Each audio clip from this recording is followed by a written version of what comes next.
சுட சுட sweet corn ஆவி பறக்க மண்பானையில் வேக வச்சு அதில் ஒரு சூப்பரான சாலட் கொய்யாப்பழம் லெமன் அப்படின்னு எல்லாமே கலந்து செஞ்சு சாப்பிட்டா எப்படி இருக்கும்?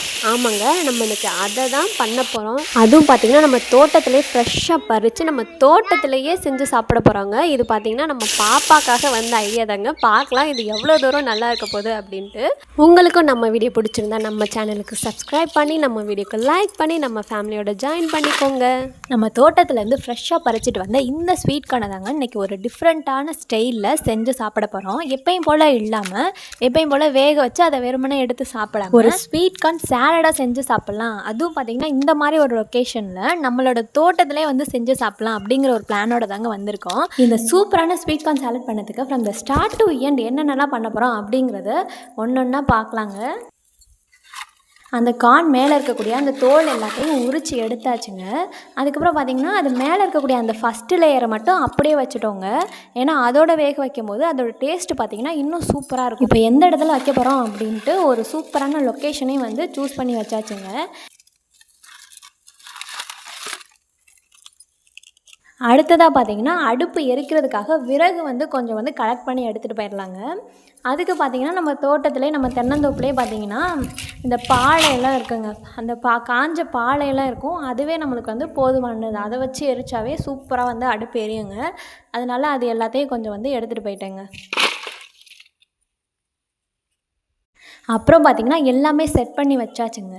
இனிமேல் நம்ம அதை காணை எடுத்துகிட்டு வந்து நல்லா வேக வச்சு வந்து எடுத்துக்க போகிறோங்க.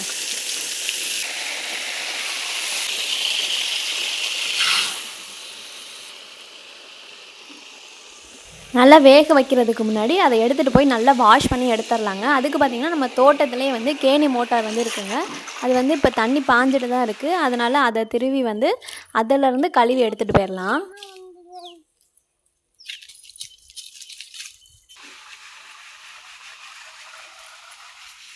நமக்கு கிடைச்ச காணை வந்து நல்லா சுத்தம் பண்ணி எடுத்துகிட்டு இருந்தாச்சுங்க. இந்த சைடு பார்த்திங்கன்னா அடுப்பையும் பற்ற வச்சு நல்லா எரிஞ்சிட்ருக்கு. இனிமேல் வந்து நம்ம மண்பானையை வந்து எடுத்து வச்சுக்கலாம். அதில் தாங்க இன்றைக்கி வேக வைக்க போகிறோம். எடுத்து வச்சுட்டு வந்து தண்ணி வந்து ஊற்றி ஃபில் பண்ணிக்கலாங்க நல்லா வேக வைக்கிறதுக்கு. பாப்பாவும் ரொம்ப ஆர்வமாக எல்லா வேலைகளையுமே ஹெல்ப் பண்ணிகிட்டு இருந்தாங்க. அவளும் குஷியாகிட்டாங்க இந்த மாதிரி புதுசாக ஒரு விஷயம் பண்ணும்போது. விறகெல்லாம் எடுத்து வச்சு அடுப்பும் நல்லா எரிஞ்சிட்ருக்குங்க. இந்த மண்பானை பார்த்திங்கன்னா ஹீட் ஆகிறதுக்கு கொஞ்சம் நேரம் ஆகுங்க. நல்லா சூடேறணுன்னா ஒரு 2 மினிட்ஸ் 3 மினிட்ஸ் ஆகுது ஆகணுங்க.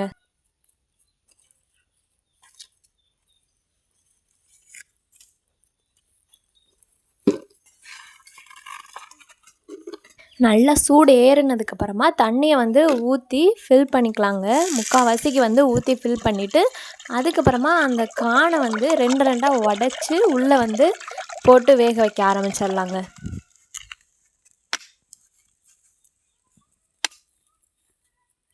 இந்த அடுப்பு எரிக்கிறது பார்த்திங்கன்னா தென்னந்தோப்பில் இருக்க பாலை தாங்க. அந்த பாலையை வச்சோன்னா பாருங்கள் அடுப்பு எப்படி பதன்னு எரியுதுன்ட்டு. சூப்பராக வந்து எரியுங்க அடுப்புக்கெல்லாம் வச்சிங்கன்னா. இதை பண்ணிகிட்டே இருக்கும்போது ஒரு விஷயம் ஞாபகம் வந்துச்சுங்க. அதாவது இந்த சின்ன வயசில் ஃப்ரெண்ட்ஸ் கூட சேர்ந்து கூட்டாஞ்சோறு சமைச்ச ஞாபகம் வந்துச்சுங்க. உங்கள் வீட்டிலேருந்து அரிசி எடுத்துகிட்டு வா, எங்கள் வீட்டிலேருந்து பொடி எடுத்துகிட்டு வரேன், எங்கள் வீட்டிலேருந்து காய் எடுத்துகிட்டு வரேன் அப்படின்ட்டு சமைச்சு சாப்பிட்ட அந்த ஞாபகங்கள்லாம் வந்து போயிட்டே இருந்துச்சுங்க. அதெல்லாம் ஒரு கனா காலண்டா அப்படிங்கிற மாதிரி இருக்குங்க இப்போது. ஏன்னா நீங்கள் ஒரு 90s கிட்ஸாக இருந்தால் கண்டிப்பாக இதை ஃபீல் பண்ணுவீங்க. ஏன்னா இப்போ இருக்க 2K கிட்ஸ் பசங்களுக்கு அப்படின்னா என்னன்னு கூட தெரியறதுக்கான வாய்ப்பு இருக்கான்னா கண்டிப்பாக கம்மி தாங்க.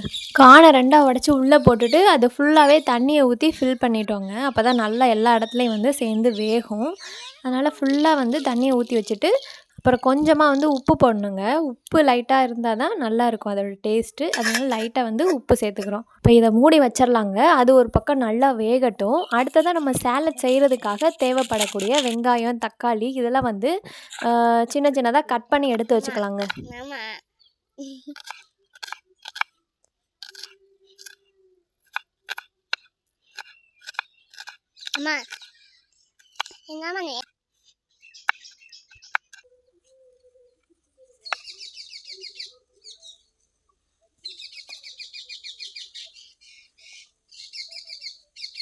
சாலடுக்கு தேவையான வெங்காயம், தக்காளி எல்லாமே கட் பண்ணி வச்சாச்சுங்க. நம்ம வந்து அப்படியே கார்ன் வந்து வெந்துருச்சா அப்படின்ட்டு அதையும் வந்து பார்த்துடலாங்க போய். இங்கே பாருங்கள் பாப்பா ஆளுக்கு முன்னாடி எந்திரிச்சு போய் வெந்துருச்சான்னு பார்க்கலான்ட்டு போய் ட்ரை பண்ணிகிட்டு இருந்தாங்க. பட் ரொம்ப சூடாக இருந்தோன்னா யோசிச்சுட்டே நின்றுட்டு இருக்காங்க. கார்ன் எல்லாமே நல்லா வெந்து முடிச்சிருச்சுங்க. இப்போ அதை எடுத்து இந்த மாதிரி நல்லா கட் பண்ணி எடுத்துக்கணுங்க. இதுதான் நம்ம வந்து சாலடுக்கு வந்து போட போகிறோம். கட் பண்ண வெங்காயம் தக்காளி ஒரு பக்கம் இருக்கட்டுங்க. அடுத்தது ஒரு மெயின் இன்க்ரீடியண்ட்டாக வந்து நம்ம லெமன் வந்து சேர்க்க போகிறோங்க.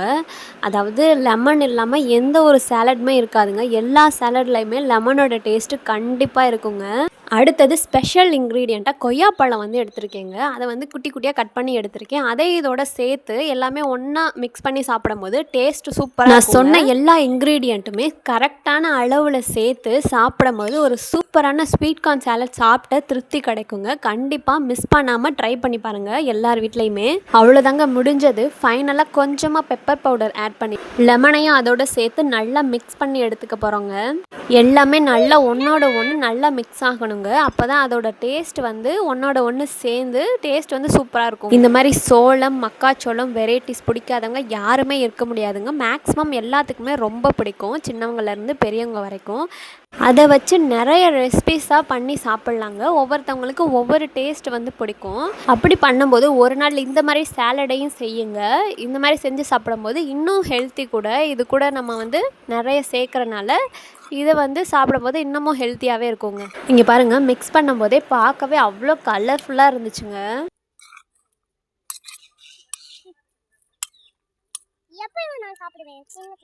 அவ்வளோதாங்க. இப்போ நம்ம பாப்பாவுக்கு எடுத்துகிட்டு போய் அவள்கிட்ட கொடுத்து சாப்பிட சொல்லி டேஸ்ட் எப்படி இருக்குது அப்படின்ட்டு கேட்கலாம்.